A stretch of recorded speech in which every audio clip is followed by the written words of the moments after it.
lesson 2, how to create your organic facial toner. Before I say anything else, I would like my lady here to introduce herself. Hello, my name is Barbara. I am one of the tutors at Formula Botanica in the education team.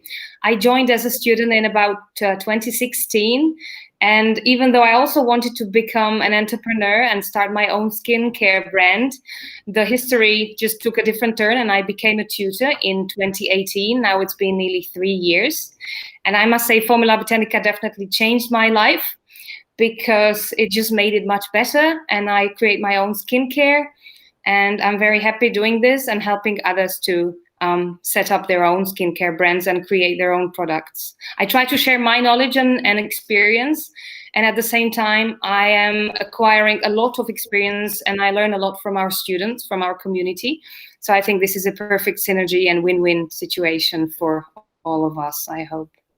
And we are here today for you to share and answer your questions about toners that you could create and save a lot of money. Yes, absolutely. Thanks, Barbara. My name is Ken. I'm the head of education at Formula Botanica, and Barbara is one of my wonderful team members. And we are here, like Barbara mentioned, to answer your questions on lesson 2, how to formulate your organic facial toner, which is part of our free Mini Botanical course. And last week, I had Eliza on the call, another team member of mine. We did a wonderful session, and it was so nice to see all your products on social media flooding in after. We have seen so many pictures and images and boomerangs and videos of your organic bi-phase cleansers, which was topic of lesson 1. And thank you so much for sharing and tagging us in it, and we reshared them. And we were so happy to see all these amazing formulations turning out and all these colors. I didn't even know there was so many colors possible in a bi-phase cleanser, and some really creative products already. So thank you so much for formulating and sharing and literally formulating into 2021 with us together. So today is all about organic facial toners.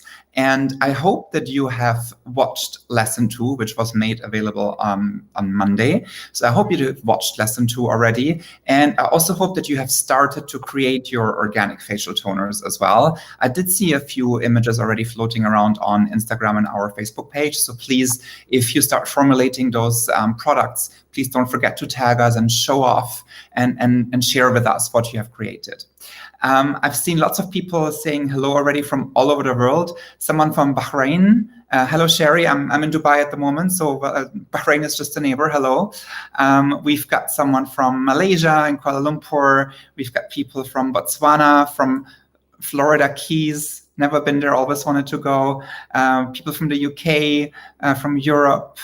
From Suriname, so from all over the world, literally, and it is so nice to see our student community always being represented from everywhere. So welcome all to this Q&A session. So maybe before I ask the first question to Barbara, if you're just dialing in because you're seeing the stream on YouTube and our Facebook page, and you're thinking, what free course, what lessons is he talking about? We are currently offering a free mini botanical course consisting of 3 lessons where we teach you how to formulate your own organic skincare products. We teach the world how to formulate, and it is not too late. You can still join, and I'm very sure that one of my wonderful colleagues will post a link right down here in the chat box, in the comment box, where you can still sign up for this free Mini Botanical Formulation Course. We're now on lesson 2, and next week we will be launching lesson 3. So if you have not started watching lesson 2, I strongly recommend going ahead with that. And it's all about formulating organic facial toners. And Barbara, I have a first question for you. What is a toner? What is a facial toner? What is a toner? Toner is something that looks like plain water, but it can be something excellent for your skin that you can use in between cleansing and moisturizing.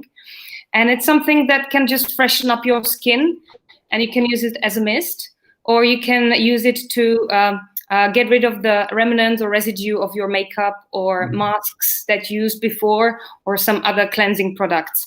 It's excellent because it can balance the pH of the skin, as some people still like using soap, although soap is very alkaline and not the most suitable thing, but people have different preferences and different likes and dislikes. So even if soap works well for you, then you will definitely benefit from a toner. And you can pick from a vast array of hydrosols and combinations of hydrosols. I just brought one that I prefer using because I got it as a present and I got hooked on it. And it's Bulgarian white rose in a spray. And I use it as a mist. My 6-year-old and 8-year-old children love using it for the face. Sometimes I saw them spraying it on their hair. So it just, we're nearly down at the bottom now. That's from our event. And I have one that I made myself before Christmas. And it was a present for a friend, but I always make bigger batches. And I want, for myself. There goes the present. And this is one made with green tea hydrosol. It smells amazing from green tea, and I added a few actives there because I wanted some vitamin B3. I wanted something like glycoin and ectoin and some specialties that I got. So this is something much more advanced, but even just combining single or simple hydrosols is already a great benefit. Yeah. Very nice. Okay. When you mentioned green tea, I love working with green tea as well in products. So green tea hydrosol is definitely on my next shopping list for ingredients.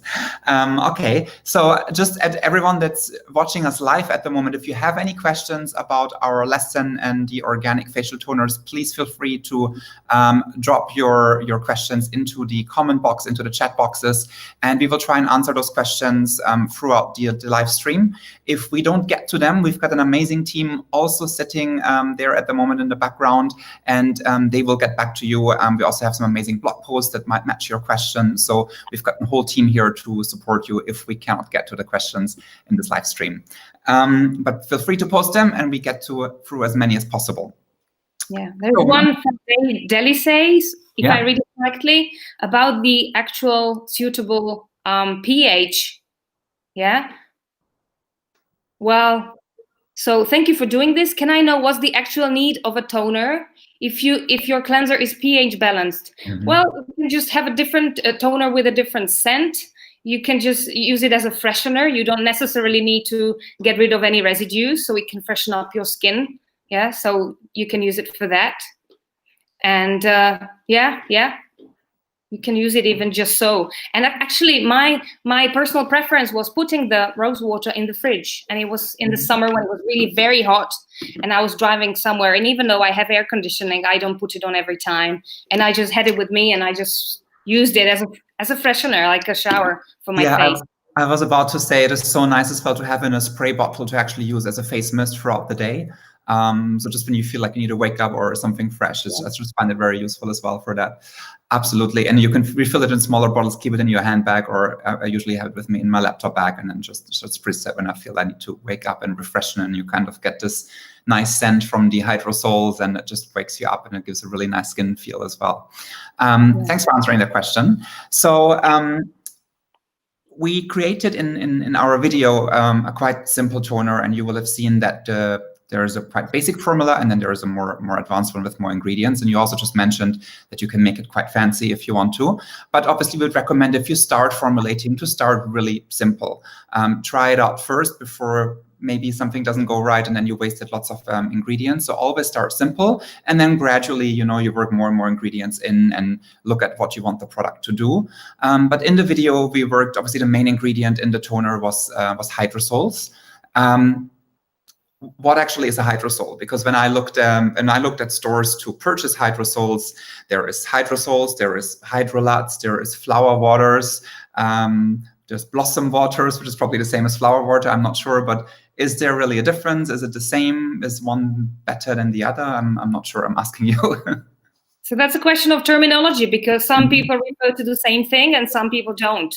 And what we are looking for, or what we are talking about, are the product of distillation, of steam distillation.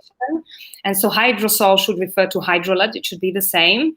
But floral water sometimes refer to kind of fake hydrosols, where they solubilize or disperse an essential oil in water, or they just put it in for some time and then filter it. So it gains the aroma, but it doesn't have the benefits of the water-soluble compounds you can get in a hydrosol. And when I first started out, I actually used just infused water, or like infusion when you make tea, herbal tea. But when it gets cool, you can kind of preserve it and use it for your face. But the difference is in the color.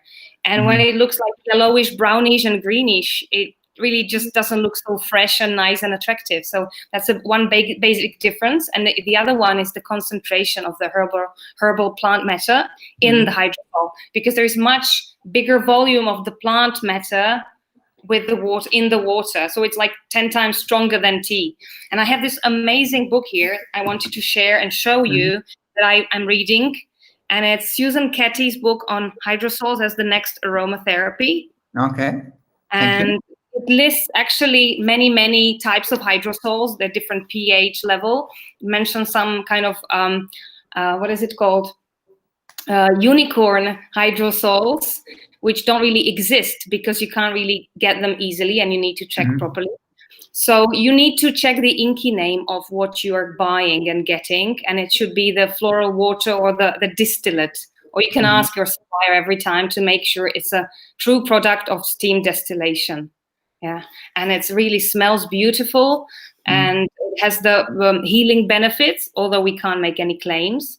And these here can also be, if they're not preserved, you can even use them internally because they are much maybe less potent than essential oils. They're safer for ingestion than essential oils, and they're stronger than herbal teas because the concentration of it's much stronger. Yeah. Okay.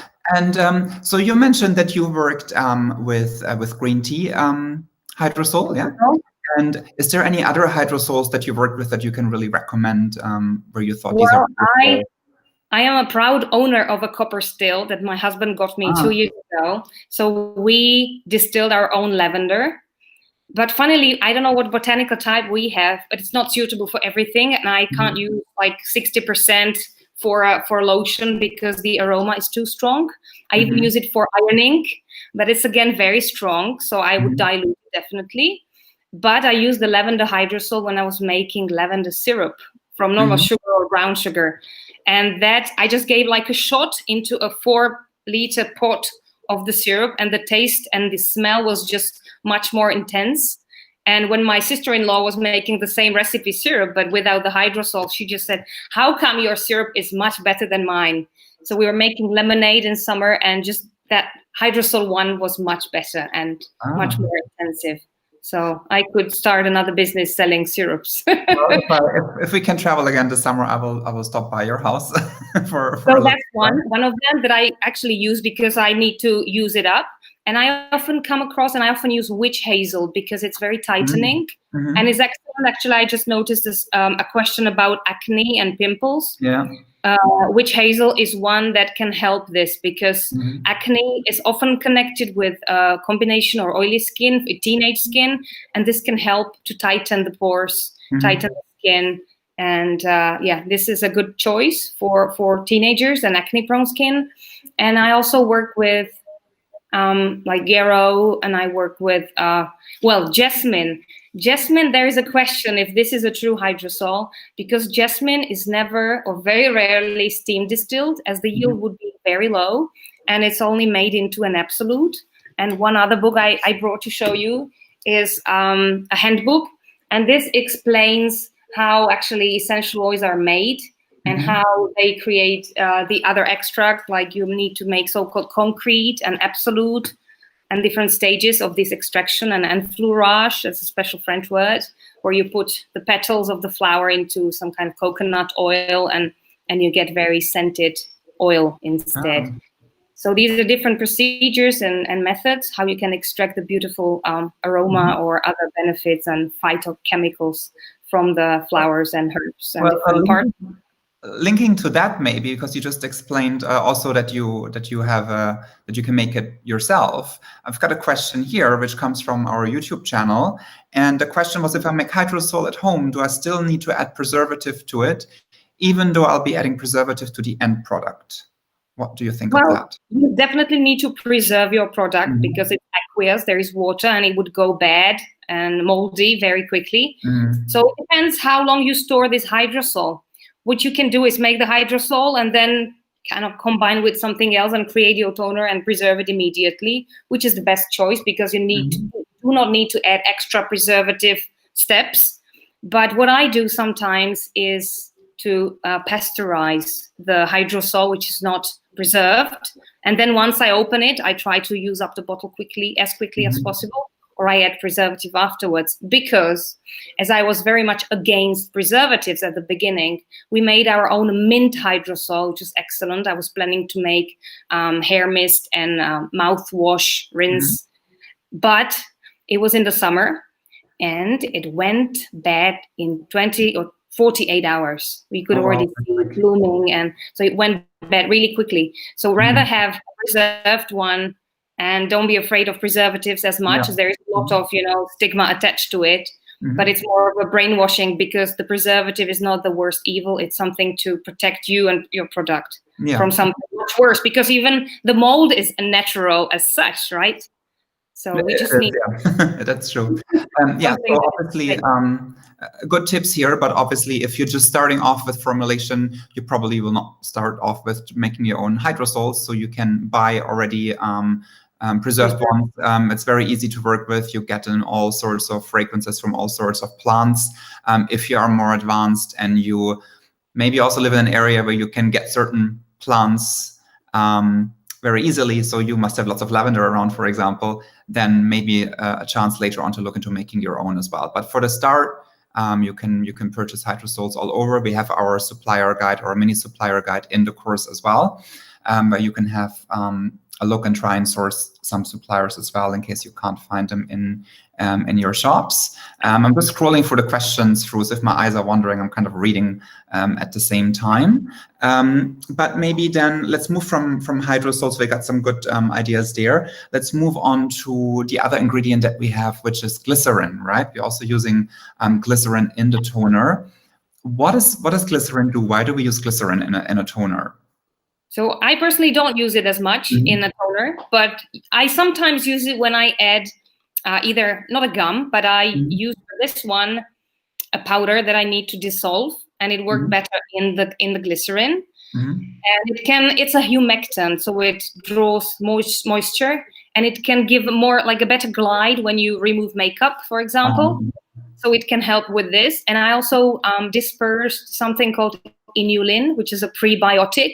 It's a very popular ingredient these days when you kind of kill your bacteria on skin if you disinfect your hands too often.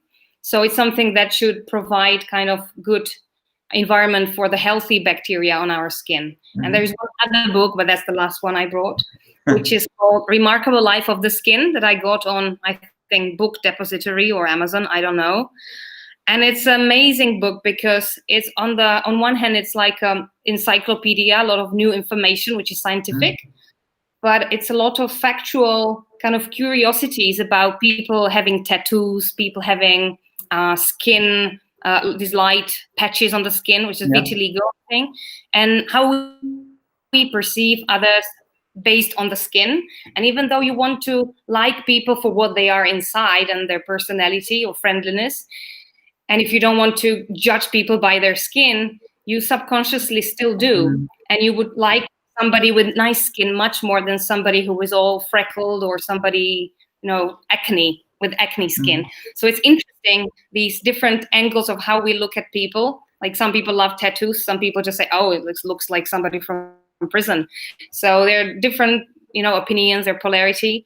But it's really amazing book. I learned a lot from it, and I just got a different perception of skin, and it just proves that we need to feed it well and look after it, as it's the biggest organ, right? I was about to say, I think one angle is how other people perceive us, right? But then also how we feel in our own skin. So that's the reflection of this. If people perceive you well, then you feel much more confident. And I know how women suffer from a low confidence, self-confidence when they have acne and skin problems. Because I suffered from terrible acne when I was a teenager, but I need to stress that it comes with good diet as well. because as soon as I skipped or omitted, left out sugars and dairy and white flour from my diet, my skin just improved considerably. So it was like a game changer. So that's one other factor we need to keep in mind. It's not just about magic skincare. Yeah. Absolutely, yeah. So we are what we eat. But you also mentioned a few sentences ago, you said the skin is we feed our skin, and obviously the skin is the biggest organ, right? And more people are being conscious with what we put on our skin and what kind of ingredients there are. And we mentioned that. So, for example, you mentioned witch hazel, hydrosol that has certain benefits. For example, maybe if you have a certain skin condition, it may help or it might be beneficial. We talked about the plant extraction through distillation that is then in the water that has benefits, right? So definitely the right ingredients can do a lot as well for the skin.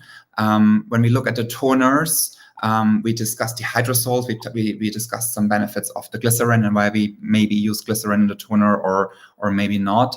You mentioned quite a few ingredients already that you like to add to toners, which are the more fancy ones if you want to go more advanced in the formulation. Obviously, if you have lots of experience, and it's very easy to say, oh, let me add this because I know this has this certain benefit and I want this specific outcome for the toner.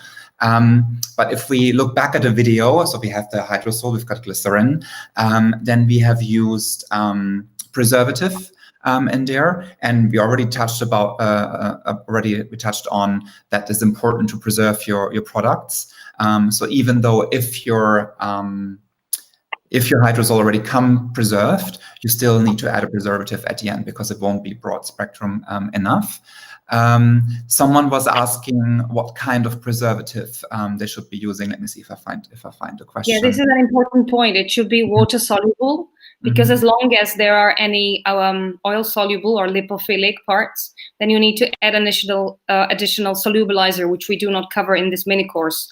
So that would be more difficult for you because you need to disperse it, and it must be there evenly dispersed and distributed so that it protects the product properly. Yeah. And you need to check the pH, so the preservative must be in the optimum range for the product, or the product must be in a suitable range for the preservative. Okay. So what would be? How would I know what the suitable pH is? Well, generally it should be like around 5 to 5.5. Which is the right pH for the skin. And actually most of the natural preservatives are okay for this range, but some have this very narrow range, like this Dermasoft 1388 Eco, which is only for toners that have no lipophilic ingredients in them. Yeah, because it's not broad spectrum, but it's okay for water-based formulations. But you need a higher dosage. So it's always important to check the recommended dosage by the supplier, because it's not always 1%. Some of the preservatives are okay with even less. And the example that was not given in the course notes because we provided preservative eco. I also know that there is this benzoate and sorbate complex. I think it's Sharomix 712 or something. That is a water-soluble preservative, which is synthetic, but it's nature identical. And that's one of the choices that you can go after. Okay, so I'm basically checking the pH level of my product. I'm looking at what does my supplier recommend me in terms of pH, where does my preservative work, and if that matches, I can add the preservative. If not, I may need to amend the pH level a little bit, which is briefly covered in the video of what choices you have to do that. And we covered it in more detail in our Diploma in Organic Skincare Formulation course. But I think generally with most bought hydrosols, probably you will not be facing an issue with adjusting the pH too much. We have the preservative, and then, I forgot, we actually added essential oil as well in the video. Completely forgot about that. And I think there will be a few questions around that, which I'm happy to answer as well. So in the video, we used mandarin essential oil, and we have added that to the formula. And we have said that we have two options for the product, basically. So either we add the instructions, shake before use, right? Yep. That was the first option. And the second option was to leave the essential oil to infuse for a few days and then to filter that oil out. So we run it through a filter and basically that way you keep the essential oil out, and you will have the mix of hydrosols with the infusion of the essential oils left. And I know that usually we get quite a few questions on this. So, and you just mentioned that as well with the preservative. So this specific toner that we were teaching in the free Mini Botanical course is without a solubilizer. Whereas there is also toners with solubilizers, which we teach in the Diploma in Organic Skincare Formulation, for example. And there we would use products like the oils and others, where then we add a solubilizer and that will disperse the oil evenly, and you don't need to shake it then, but you need a different preservative maybe, because then you need to have something with lipophilic compounds. Yeah, well. Yeah, perfect. So with the essential oil, you can even leave out the essential oil completely. That's what I do. I don't use it, or I use it with a solubilizer. And if you want some extra citrusy zest in the toner, you can simply use part of your hydrosol. Instead of rose hydrosol, you can use orange blossom one. So it still gives you the aroma, because they are mostly used for the aroma.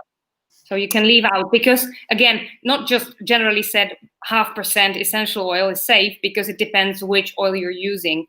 Like even if you use lavender oil, essential oil, even if you use 0.5%, and if you don't shake the bottle properly, you're not likely to irritate your skin as much as if you use, I don't know, bergamot, which is with the fluorocoumarine, which are phototoxic compounds or phytochemicals, and you could cause irritation if you are exposed to daylight or UV light, sunlight. So there are different oils with different specifications, and all these need to be taken into consideration. Okay, so let's say, that's interesting. I can basically make this toner, leave the essential oils out if I don't want the user to shake it before use, so I don't want to filter it. But I can completely change the scent profile as well by just using different hydrosols. So like something fresh, uplifting, or something more floral, or so I can change that completely. And obviously, if you want to, you can add essential oil in. And I think that will be then interesting, because your obviously hydrosol has a certain scent profile. And then it's obviously maybe something to consider, which essential oil would you like to add? Because just smelling the essential oil, which smells really nice, if the hydrosol doesn't really match, you might end up with an overall scent that you maybe not prefer. So maybe have a look at, does this hydrosol match the essential oil? How would that actually smell together? What is the scent profile like? And based on your own preference, you can really build your own product based on your own preference on scent and also on your skin, which is really great to make your own organic products. I'm kind of scanning through the questions at the moment, so my eye is like wandering to the right of the screen. Let's see. Someone is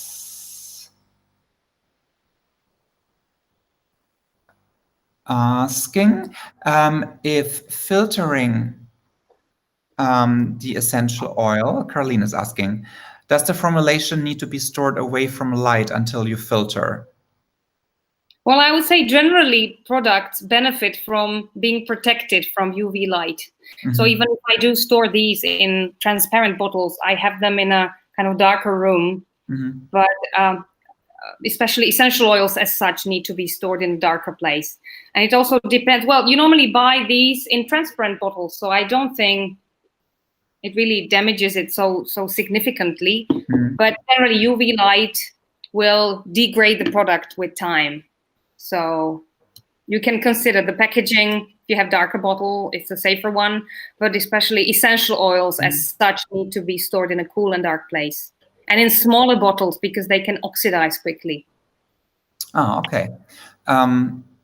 Yeah, so obviously you wouldn't leave it on your windowsill in the sun, right? But also for this product, you leave it to infuse for a few days and then you filter it. So also it won't stand there for too long. Then someone Victoria's asking if we can use preservative eco for every skincare formulation that requires a preservative, or do certain formulations require certain brand preservatives? And what's the shelf life for this toner? So certain brand preservatives. No, it's like if I should suggest something that you need to eat, that only buy from these brands. No, you can try anything you like. Preservative Eco is okay for most of formulations, unless there is no clay in the product, no charcoal in the product, or something that could compromise the stability, or something that wouldn't be compatible. Because, for example, if we make emulsions, I don't think this would be okay for some cationic surfactants, or emulsifiers. So it's already something like a higher level where you need to test and check the compatibility. But if you are basically making just simple toners or simple biphase toners, cleansers, you're okay with this preservative. But again, there's no straightforward answer, because many people find benzyl alcohol in this one sensitizing, and including me. I can't use it anymore because I'm sensitive to benzyl alcohol, although it is a natural preservative. So we can't say everything natural is safe and everything synthetic is dangerous and toxic, because here are the cases and examples where an essential oil or preservative can be natural and it can irritate you heavily, and there can be something that is synthetic or lab made, and it can be perfectly okay and not causing you any harm or any pain or irritation. So that would be my answer. There's no black and white answer. Thank you. Then from Bucharest, hello to Bucharest, Gina is asking, is it possible to use rose water, that one from your kitchen cupboard, as a facial toner or as a main ingredient in a homemade toner? Yes, of course you can. I actually imported some Bulgarian rose water, and that the lady who sent it to me, she said this is actually used even for kitchen use. So it should be even food grade and cosmetic grade. Oh, okay. Yeah, but because I don't sell my own products, I didn't request any data sheets on the MSDS. So if I wanted to sell it, I would require this documentation, because you need to have the MSDS for cosmetic grade ingredients if you want to sell your product. So I'm not sure if she could provide this. But anyway, that was food grade, and if it's safe for your for ingestion, then it should be safe for your skin too. The question is whether you could also sell it then for public as your skincare brand, if you made it professionally. Yeah, that would be the question. So for your homemade one, for sure, but if you want to go professional with your own brand, you'll need to check for documentation. And you still need to preserve it properly, because you want to have it safe. Just like you have herbal tea, you wouldn't drink it after a week, and you would store it well. Someone was asking if there will be a replay available. Yes, if you can't sit through the entire time, there will be a replay available. The moment we're finished, give us some time and we'll post this video up on our page. So that will be there. Then let me see if there's anything else. And I think there was something mentioned about shelf life. Well, this one has 12 months. This is one that I bought. And I never tested my own products, because I usually use them up much faster than the 12 months. And it's a bottle that you would use up within a few months.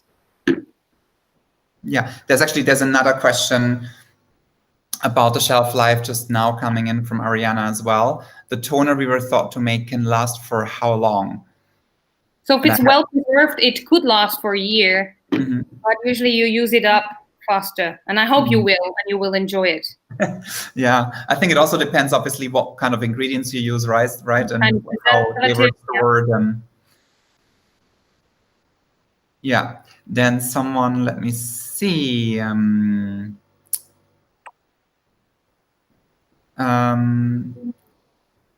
Sherry is asking, are vitamin E and grapefruit seed oil suitable as preservatives? Well, I'm afraid, no, they are not. One thing is that vitamin E is oil soluble, so you wouldn't even add it here, maybe. It's better for the biphase cleanser we mentioned last week.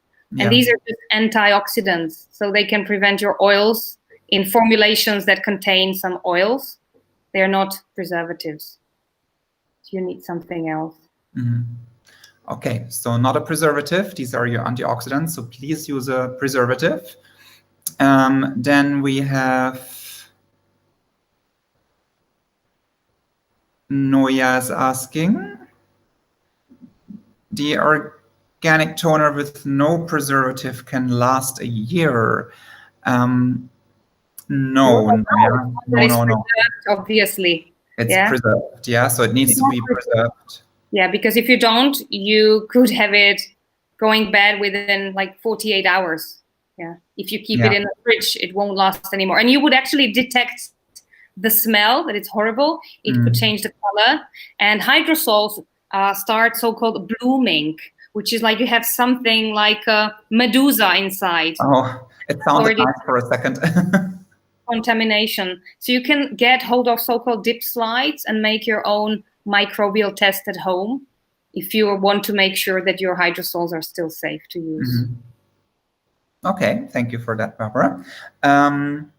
Then I have, I saw some questions online in the Facebook groups, and that was with regards, and this was where some people think it's very complicated. It was with regards to the calculation of the percentages into grams. And with that, I just want to keep it very simple. We teach this in detail in our diploma in organic skincare formulation on how to very easily amend the batch sizes. But basically, if you're working, the formula always adds up to 100%. And if you equal that to 100 grams, that's probably the easiest way to formulate. So if it tells you 50% lavender hydrosol in a 100-gram product, that would mean you would add 50 grams of lavender hydrosol, right?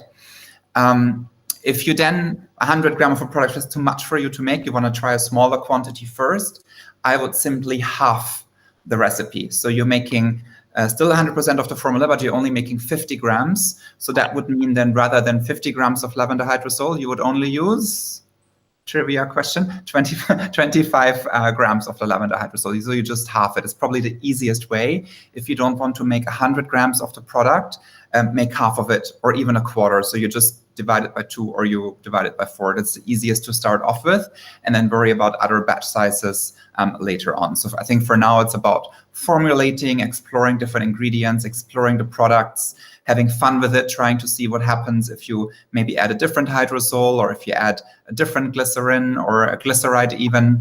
So you will have seen there is one formulation that we've given to you that uses pomegranate glyceride, which is a very fun ingredient to work with. And I'm very sure our amazing team is going to post our glyceride blog post in here on how to make your own glycerides, because that would be another option to add into your toners as well. So rather than the glycerin, you could use a glyceride that you made yourself. And there are some really fun options to explore with, and they're very easy to make as well. And we have an amazing blog post on that. And I'm sure the team is posting that in any second. Let me just see if there is other questions in there. We maybe haven't answered. I've seen the team has been excellent as well in answering questions. There's our student experience team is in there, education team is in there, Lisa is in there, our community manager. There's one question if you can swap the hydrosol for green tea. Well, you can, but you don't get the same potency of the green tea components in it, and you would get a different color because the green tea has its inherent color. So after a certain time, you still need to preserve it, and you can use it for a few days. I would probably store it in the fridge and use it in the summer. But it's not just the very same. Yeah, it's like a dilution, very weak dilution of the hydrosol. But you can definitely try. Yeah, check the pH. Very good. I'm just looking at the other question, which is a very good one from Caroline. When it says up to 100% hydrosol, please give an example. What do we mean by that? So you need to add up all the numbers of the percentages for the individual ingredients, and altogether they must add up to 100.